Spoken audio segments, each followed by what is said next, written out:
Hi there, Marta. Hope you guys are having a good Labor Day vacation. This is your video lesson for today. Two things I want to talk about. If you have questions or me to look at anything, feel free to shoot a message back. I'm more than happy to give you an answer. But cool, I got your email, and with your song request, I took a look at, Hey That's No Way to Say Goodbye by Leonard Cohen. I checked it out. It looks good. We can definitely do a strummer version of that song. It's actually a good one. I think it's right up your alley. Actually, might even just be a little bit easy for you now that bar chords are starting to get under your fingers.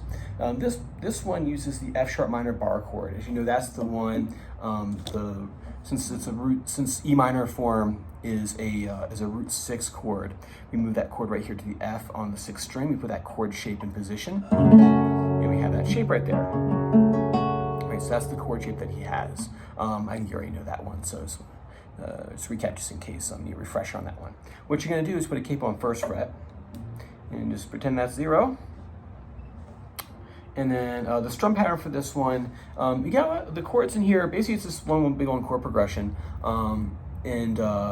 Basically, what he's doing, if you wanted to strum along with it, I try to match the picking pattern a little bit with the strums. I found that doing 1, 2, and 3, and 4, and that was down, down, up, down, up, down, up, was a good one for the song. The way I count it would be this: 1, 2, and 3, and 4, and 1, 2, and 3, and 4, and 1, 2, and 3, and 4, and.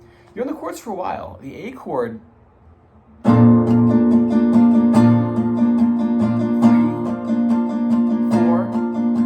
F sharp minor, 2, 3, 4, 2,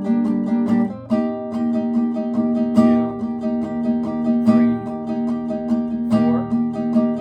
Right, there's the first part, and then you go into the second chord progression. You do the A again. 1, 2, 3, 4, down, up, down, up, down, up, and then to F sharp minor. 2, 3, 4, D chord. 1, 2, say E. 2, 3, 4, A. 2, 3, 4, 5.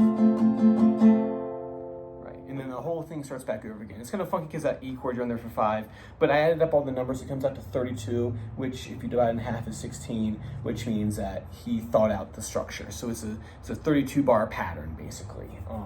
So even though some of the chords, the strums aren't all the same, it's not all 4s or 2s, it does add up to the magic number of 32, so it fits a nice song structure.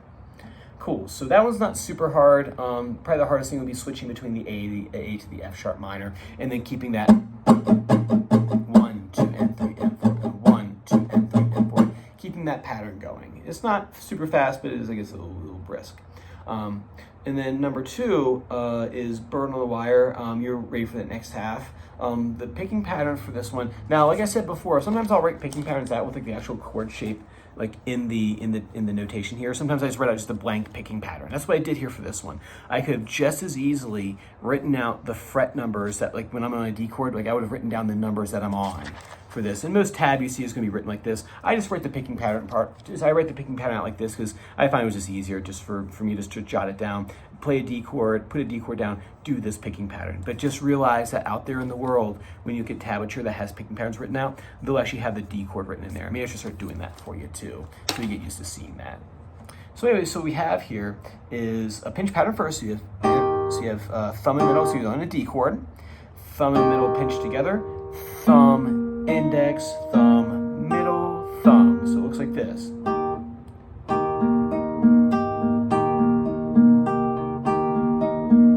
there you go. I'll do it once without mistake. 2, 3, 4. Right, so you do that so that pick pattern is going to be pinch, thumb on 3, index on 2, thumb on 3, middle on 1, thumb on 3, real slow. 1 and 2 and 3, and you got 4 times on the D chord. Then you're going to switch over to the A chord.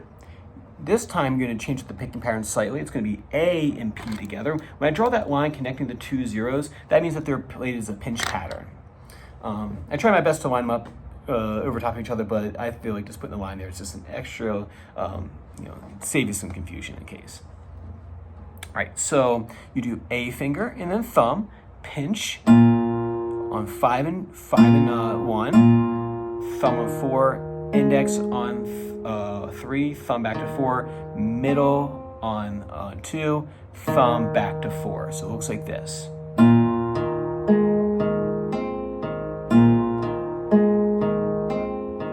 With the A chord in place, it looks like this, or it sounds like this too.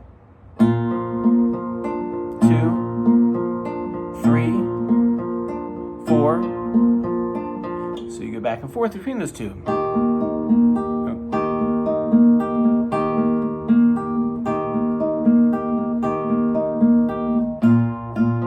we go. I have to practice it.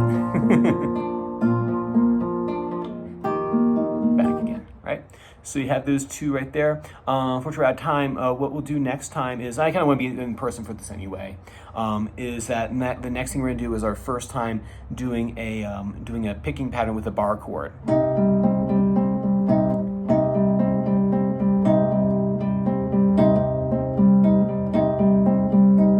Right, we're going to do that next week. So practice, hey, that's no way to say goodbye. Be able to strum through that for me for next time, and then start doing that picking pattern for the chorus of the song, and then next time we have more time to talk, we'll go ahead and put in the picking B minor chord. You might even want to try maybe like to take one of the picking patterns we've already done and putting a B minor chord down and just like see if you can get all the notes to ring out in the chord nice and clear. All right, if no questions, I will see you same time next week. Have a great holiday, have a great vacation. I'll see you next time. Bye.